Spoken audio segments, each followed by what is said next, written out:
Taarifa hii ya habari ni kwa udhamini wa kampuni ya kutuma na kupokea pesa Fizi One.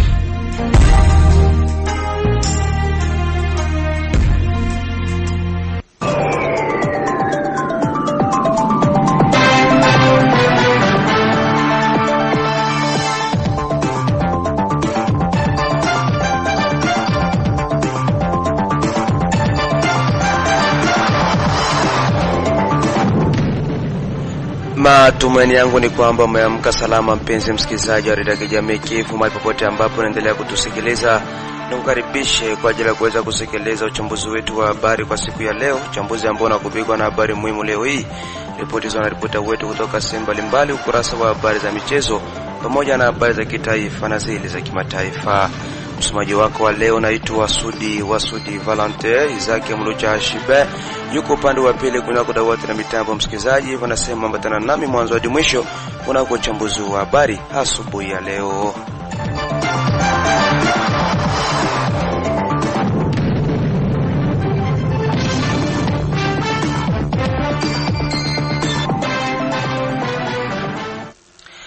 Ndio, kama nilivyokujuza ya kuwa uchambuzi wetu wa habari unakupigwa na habari muhimu za asubuhi ya leo za somo na mwenzangu Safari Almasi na Metinwar. Vipi hali yako? Niko salama, sijui upande wako tu. Na mshukuru Mwenyezi Mungu niko poa. Sijui labda ni kipi ambacho uliweza kuandalia wasikilizaji wetu asubuhi ya leo? Tumewaandalia wasikilizaji wetu mengi, la kwenye habari muhimu ni kwamba Baraka saki 19 za mchele pamoja na tani 4 za fera beto kupelekwa. Hayo ndio matokeo ya kitendo cha wizi kilichoripotiwa kwenye duka mbili tofauti katika kata la Makampanya mjini Baraka usiku wa Ijumaa kuamkia Jumamosi ya tarehe 31 Mei 2025. Na tumalizie habari muhimu hizi na za kitaifa ambako Umoja wa Mataifa unaarifu kusongezeko la vitendo vya ubakaji mashariki mwa nchi ya Jamhuri ya Kidemokrasia ya Kongo. Hivyo ni kutokana na mzozo unaoendelea katika eneo hilo. Sudi Valentin, sina la ziada kwenye habari muhimu. Asante sana mwenzangu Safari Almasi na Metinwar kwa usomaji wako bora wa habari muhimu. Hivi sasa msikilizaji, tujikiite kwa undani uchambuzi wetu wa habari, tukianza hapa katika mji wa Baraka. Ni kwamba vikundi vya wazalendo vimepata msaada wa chakula na visivyo chakula toka kwa wabunge wa taifa wachaguliwa tarafa la Fizi, msaada ambao umetolewa Jumamosi ya tarehe 31 Mei mwaka 2025 ndani ya uwanja wa mpira Lumumba mjini Baraka. Hii hapa ni ripoti yake mchumbe wa mkulima na Fatuma ambaye pia ameshiriki kwenye uganyaji wa chakula hicho. Katika neno lake Mheshimiwa Basoshi Iubwe Teofil, mmoja kati ya wabunge hao, ameonyesha hapa ni wapi misaada hiyo ilipotokea na jitihada ambazo walizozifanya.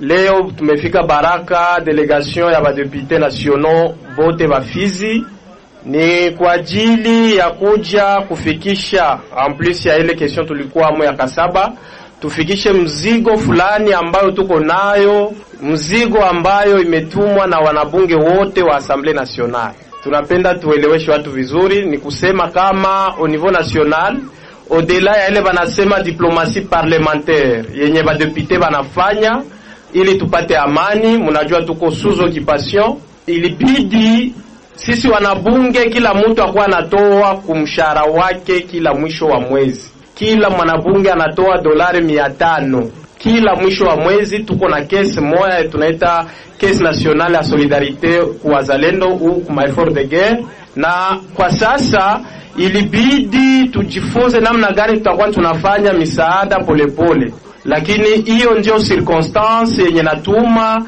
leo tufanye msaada kama na huu. Hii msaada nawaza territoire zote za Sud Kivu zilipata, vile vile Nord Kivu itapata, vile vile Ituri ilipata. Kwa hiyo tulisema kwanza province ziko atake zote, tuone namna gani tunaweza saidiana. Hiyo ni politique ya gestion ya Mheshimiwa Vital Kamerhe au niveau ya Assemblée Nationale.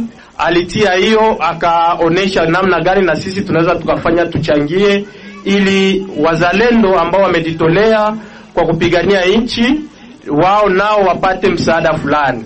Ijapokuwa hii mnajua kama Assemblée Nationale tayari mambo ya RADS iliingiza ndani ya budget ku Ministère ya Défense, lakini ni hivyo hivyo tutaendelea kufanya suivi ili wote wapate ile wanapashwa pata kila wakati na kuwachukulia kwa kazi kubwa wanafanya. Tulikuja na wanabunge wote kama tulisema, na waza kwa mara nyingine mtaona tunaweza tukachangana hata na wadepite wa territoire zingine ili tuoneshe solidarite yetu. Vivyo hivyo mwanabunge Msenyibwa Pele Janvier anaonesha hapa ni vitu gani ambavyo walivyovitoa kwa vikundi vyote vya wazalendo.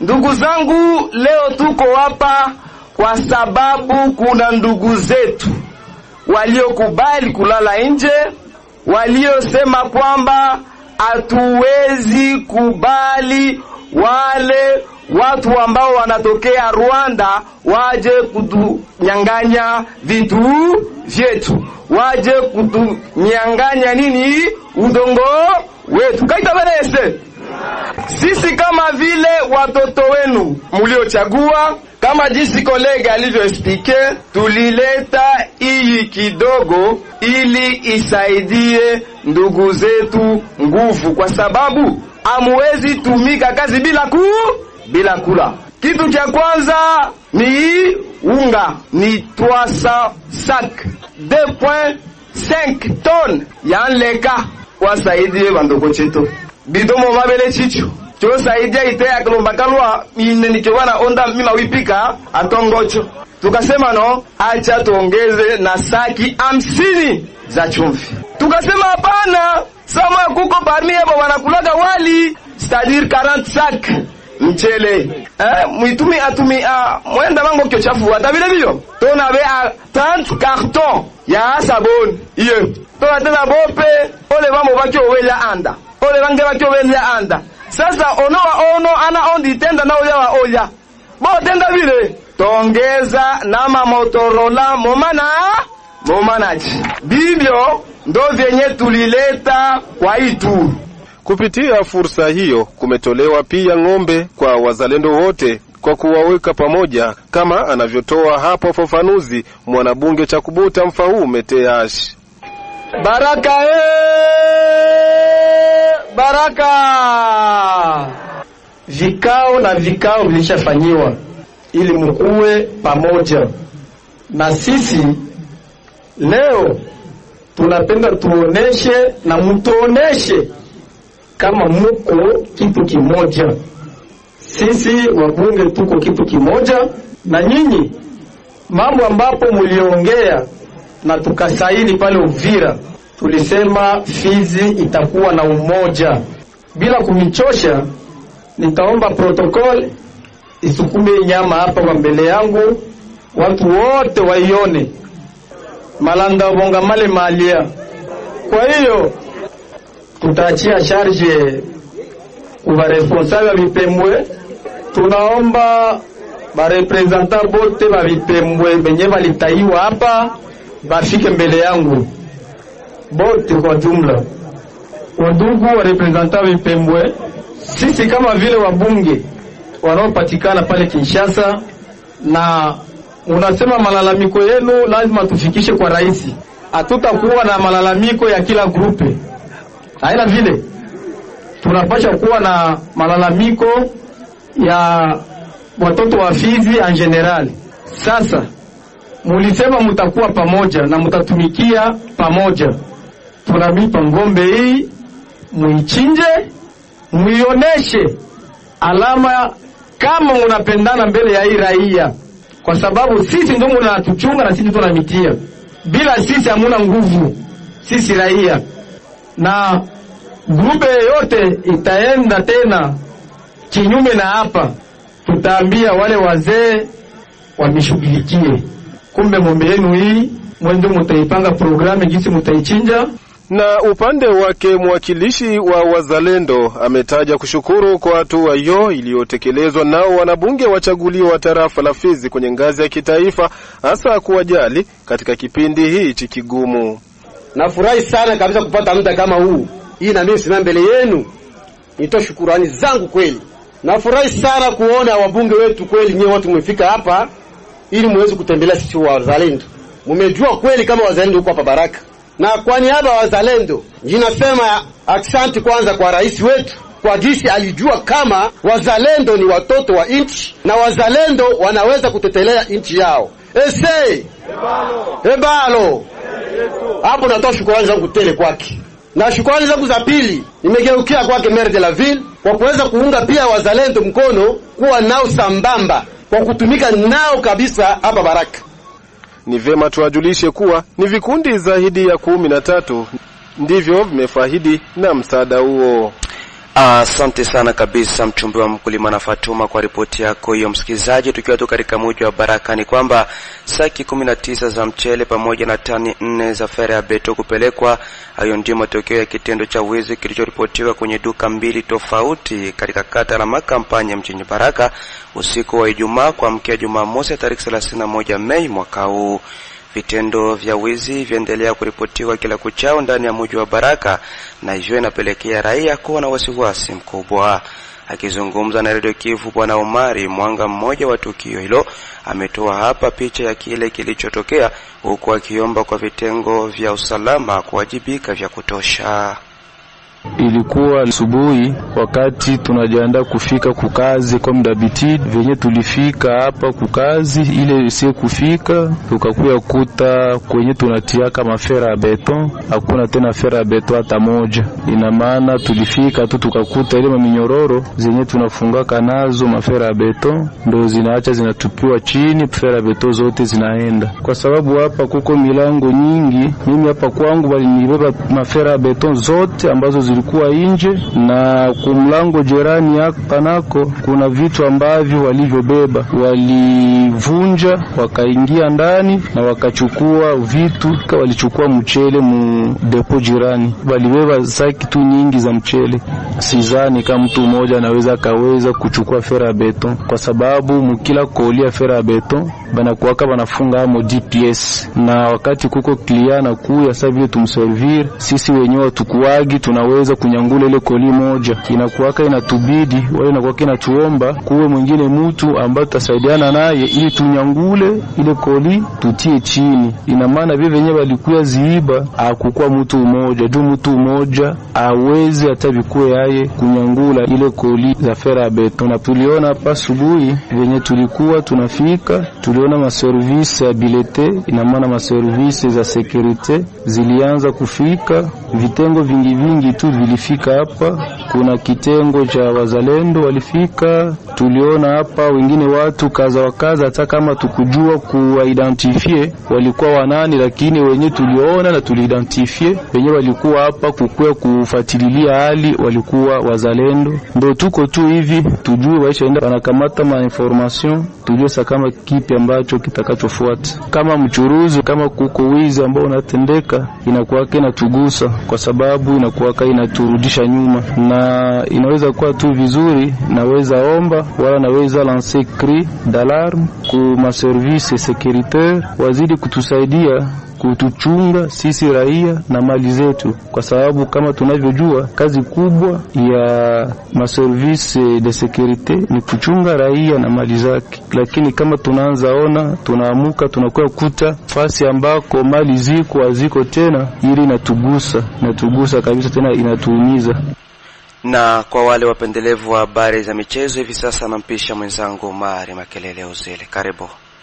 Naam, barabara kabisa mwenzangu Sudi Valentin. Leo katika habari za michezo tuanze na habari za hapa katika mji wa Baraka. Ni kwamba mwenyekiti wa shirikisho la soka tarafani Fizi na mji wa Baraka FI Bwana Salimu Santo wa Mwabi amesema kupokea kwa masikitiko kusikia kuwa mwenyekiti wa Cercle de Football ya Katanga amefungwa na wazalendo, kwa sababu kuwa mwenyekiti huyo wa Katanga aliweza kukataa tournament ambayo inachezeka pale pa Katanga, ambayo tournament inachezeka kinyume cha sheria.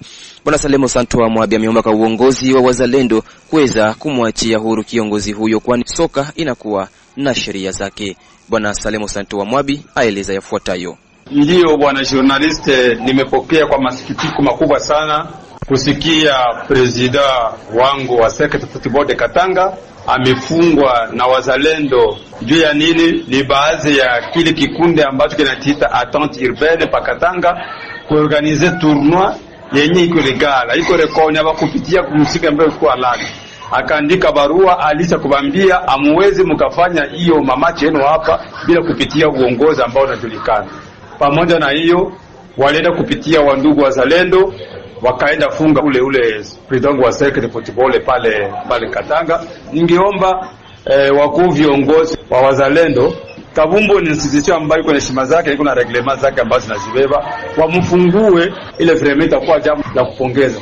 Mwishowe Bwana Salemo Santo wa Mwabi amesema timu ambazo zinakubali kwenda kucheza michuano ambayo haijulikani na shirikisho la soka tarafani Fizi na mji wa Baraka ifi, basi matatizo ni mengi hapo mbeleni ukiangalia namna gani sheria ya soka inavyosema. Salemo Santo wa Mwabi arejea mara tena. Naomba vikuu viongozi wa zile klabu ambao zingazi na biwabewa kienyeji kwa kuambiliwa waseme na mkitu wachezeshe maturnua vingine. Sawa, wanafanya vile mewa juu wako kinyume na wanaongeza shida juu ya shida zao. Olia kujifunza namna gani warudie kwa misingi ilikuwa halali au wanaenda kuongeza magumu kwa magumu. Twende Katanga tuteze. Wanaona sababu ni fier. Mewa juu kwa ma repercussion maintenant. Ya hiyo wale kucheza kienyeji kuli kwa kusumbua championnat, kusumbua Cercle kutofanya makazi yake kwa moyo watu ambao wajulikani. Ni tatizo kubwa kwa hili. Asante sana.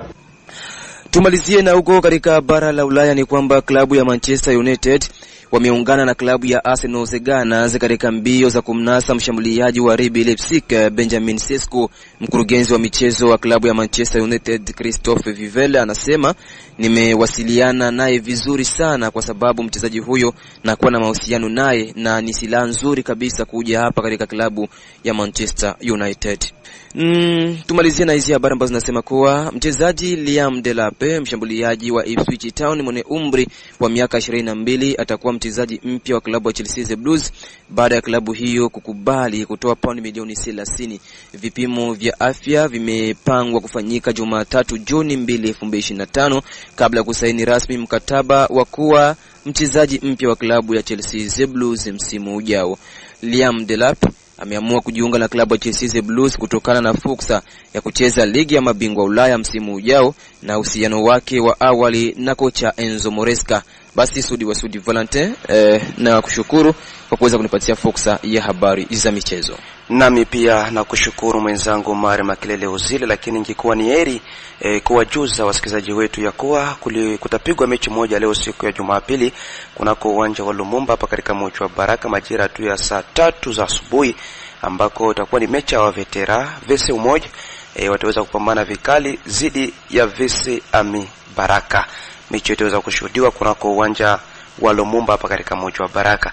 Lakini kwa kumalizia ni kwamba finali iliweza kupigwa michuano ya klabu bingwa katika bara la Ulaya Afrika, hususan katika uwanja wa Allianz Arena huko nchini Ujerumani, ambako miamba ya huko nchini Ufaransa Paris Saint-Germain umefanikiwa kutoa ubingwa kwa mara ya kwanza, hivyo ni kisha kabisa kuonyesha mvua ya mabao 5-0 klabu ya Inter Milan ya huko nchini Italia. Hatimaye klabu ya Paris Saint-Germain wametangazwa kwa mabingwa wa michuano ya klabu bingwa huko katika bara la Ulaya.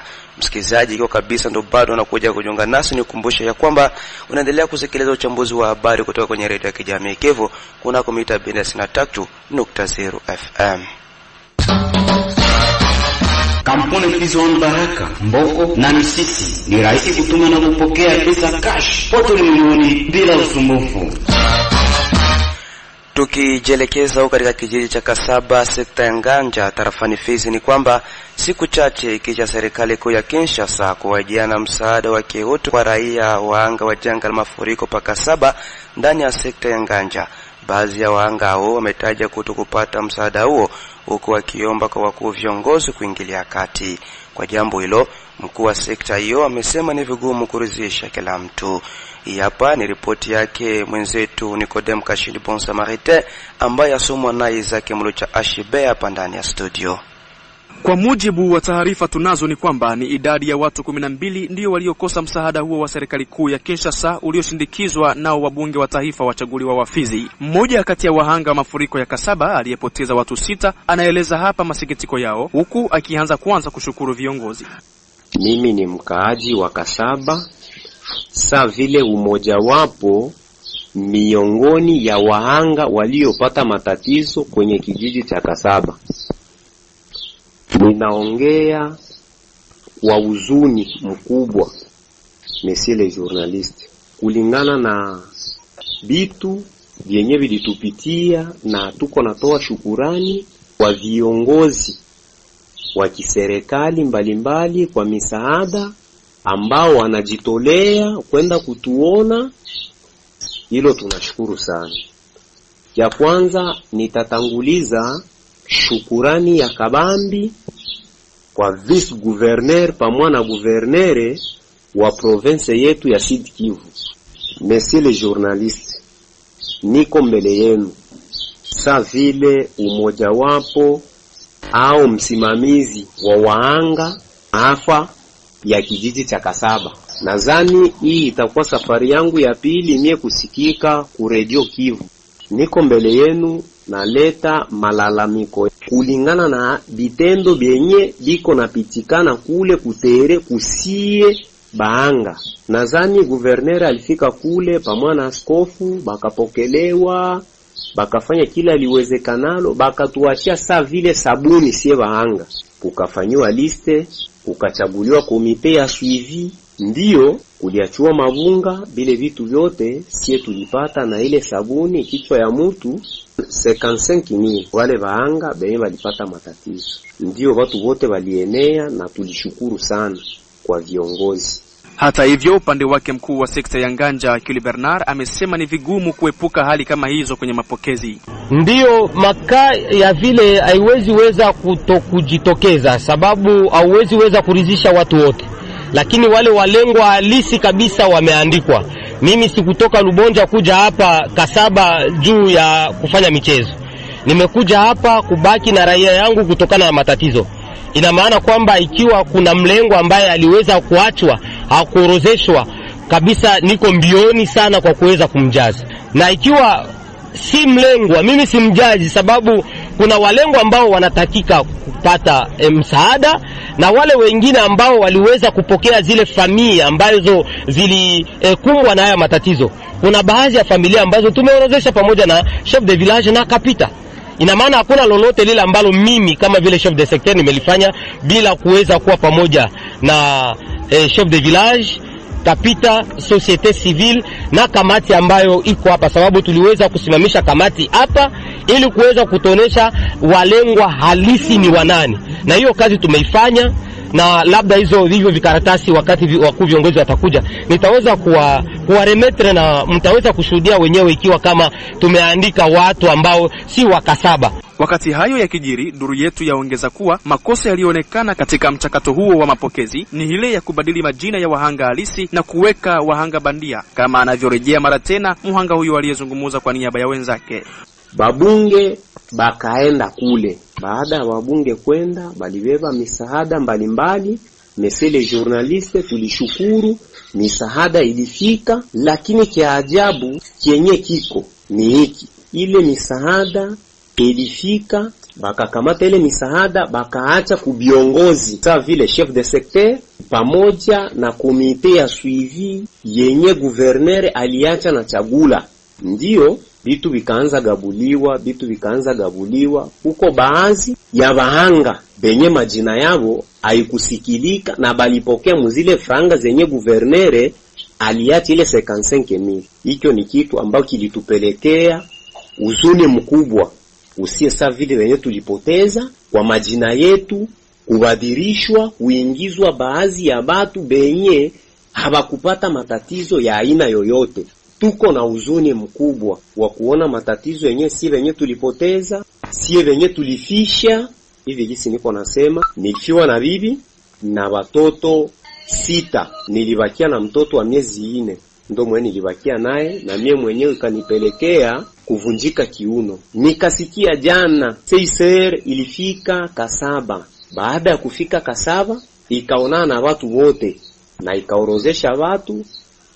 CICR ilisema baisha onana na sie benye tulijereuliwa. Siwezi katala juu sie tuko baadhi ya watu tuko natunziwa manafasi mbalimbali. Sasa mie umoya nilienda Burundi nikaenda onekana kiuno haina kazi. Messieurs les journalistes, nikarudia mpaka hapa Uvira siyapata ONG yoyote ile yakia kuniangalia, lakini nasikitika kuona shirika inakuwa na tusemea sie bongo asio balionana na sie na atake si hatukuonana nabo. Haiko sie ndo tulipenda tupoteze, haiko sie ndo tulipenda tufiwe. Asante kwa serikali yetu kwa kutujali. Hizi jeto za watu 12 majina ilibadilishwa na wenye walibadilisha majina ni viongozi ambapo walipewa ile muzigo bagabule ndio walibadilisha majina. Mwishowe mkuu wa sekta ya Nganja ameonyesha hapa namna mchakato wa mapokezi ulivyoendeshwa huko Kasaba. Sababu na mimi pia journalist nimesikia hiyo habari ya kusema kwamba chef de secteur ameandika hata watu wa kutoka Lubonja. Najiuliza, Lubonja nimekuja mimi peke yangu. Ina maana jina ambao watasikia ni ya Akili Bernard kama vile chef de secteur. Na nawahakikishia kwamba chef de secteur wao bado mikono yake ni meupe kabisa. Na hakuna lile ambalo litapenyeza kwenda pembeni kama vile wizi. Nitahakikisha kwamba yule mlengo wa kwanza na wa mwisho amepokea huu msaada. Tukiangalia vizuri idadi ya watu ambao waliweza kupoteza nyumba na kadhalika, Kasaba yote iko frappe. Lakini kuna watu ambao nyumba ambazo zilienda na familia, kwa saizi hatukuweza kuogota hata mwili mmoja. Mimi nilipokeza watu 68, lakini baada ya kupokeza hiyo 68 tuliweza kupata makaa zenye zilikuja kuweza kutuambia kwamba mmetusahau. Na wakati chef de village na kapita waliweza kushuka kwenye terrain na kuangalia ukweli kweli, ilienda kuonekana kwamba tumeacha watu wengine. Na hivyo idadi kabisa imefika kwa watu 75 ambao nyumba zao zilienda na wao ambao wanahitajika kabisa huo msaada.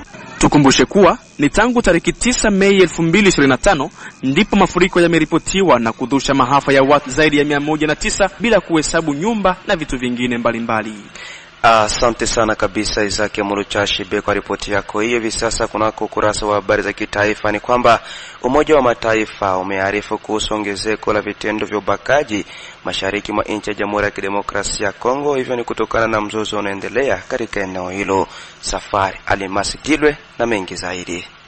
Naam, ofisi ya uratibu wa masuala ya kibinadamu ya Umoja wa Mataifa OCHA inaarifu kuhusu kuongezeka kwa vitendo vya ubakaji wa kingono mashariki mwa nchi ya Jamhuri ya Kidemokrasia ya Kongo. Watendaji wa kibinadamu wameripoti zaidi ya visa 67 vya ubakaji katika Januari na Aprili mwaka huu. Hii inaonyesha ongezeko la 38% ikilinganishwa na kipindi kama hichi cha mwaka jana. Ni 58% tu ya waasiriwa wa kesi zilizoandikwa ndio walipata huduma sahihi ya matibabu katika kipindi muhimu cha masaa 72, ndivyo amesema msemaji wa katibu mkuu wa Umoja wa Mataifa katika mkutano wake Alhamisi Mei 29 huko New York nchini Marekani. Zaidi ya 90% ya kesi zilizoripotiwa katika ngazi ya kitaifa hupatikana katika majimbo ya mashariki yanayoathiriwa na mzozo huo, ambapo majibu bado yanazuiliwa na ukosefu wa usalama na upungufu wa misaada, anabainisha msemaji wa katibu mkuu wa Umoja wa Mataifa. Kulingana na washirika wa OCHA wanaotumika katika sekta ya afya, vituo kadhaa vya afya katika mkoa wa Kivu Kusini vinakabiliwa na uhaba wa vifaa vya kusaidia kupima VVU ima ukimwi, haswa kutokana na vikwazo vya usalama. Kwa kuongezea na kukumbusha washirika wake kadhaa waliohusika katika mapambano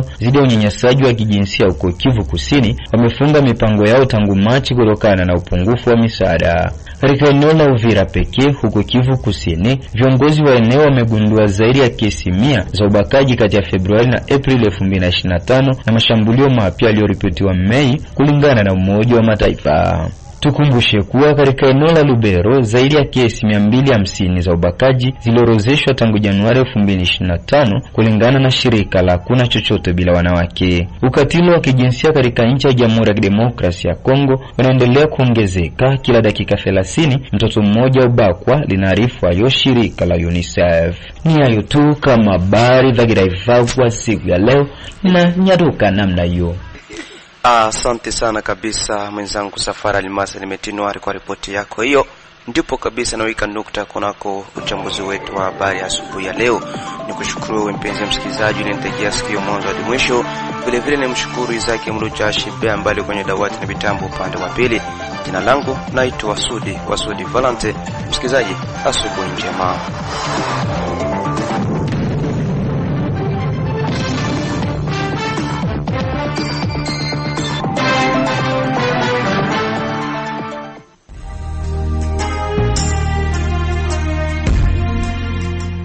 Taarifa hii ya habari ni kwa udhamini wa kampuni ya kutuma na kupokea pesa Fizi One.